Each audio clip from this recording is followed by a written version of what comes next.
Cyborg Justino. She is the baddest woman on the planet.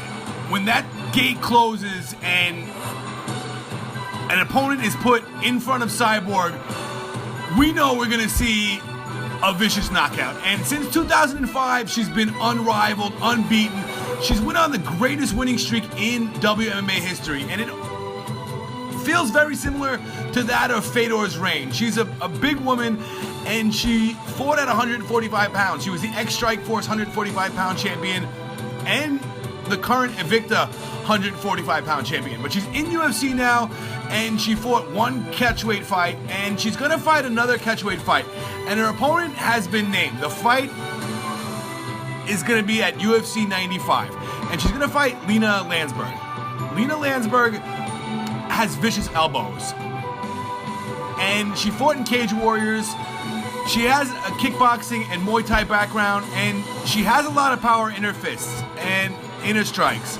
And I went on YouTube and I checked out a couple of her fights, and she has a ground game. I saw her fight with a judo practitioner and the elbow princess.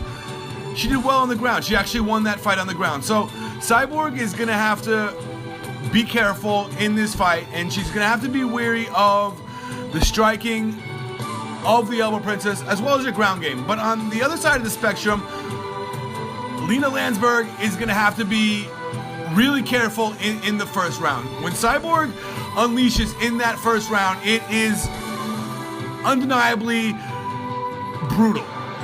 And we've seen it in Cyborg's last few fights. Cyborg has went on rampages, defeating 4 opponents in a row in the first round. Charmaine Tweet, Faith Van Dunn, Daria Ibrahimova, and Leslie Smith. And I do think that she is facing a higher level competition here in the UFC. And this fight is going to take place at 140 pounds.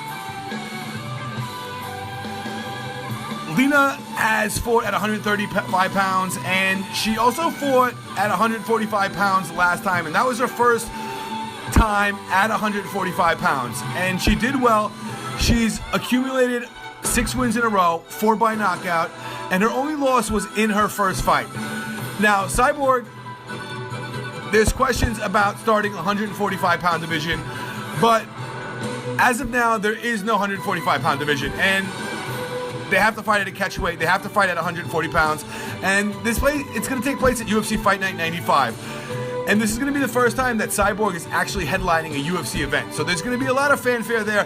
Cyborg has a lot of fans, and it's going to be great to see her in a main event.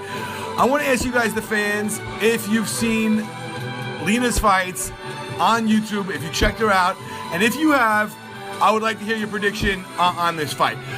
She's a relative unknown at this point, Lansberg. She hasn't fought in the UFC, and that's why she's unknown. And I think it's kind of a shame that Cyborg's fighting an opponent that isn't known. I think Cyborg could be in there versus Kat Zingano's and Misha Tate's and even the likes of Ronda Rousey or Amanda Nunes. And I know this is taking some time, but that's what I would really like to see. I'm going to go with Cyborg here by pure brutal annihilation, a symphony of destruction, and just a mass beating. I really feel like it's going to be another first rounder, and Cyborg is only going to pick up steam knocking out all of her opponents in the first round. So, first round knockout, Cyborg Justino.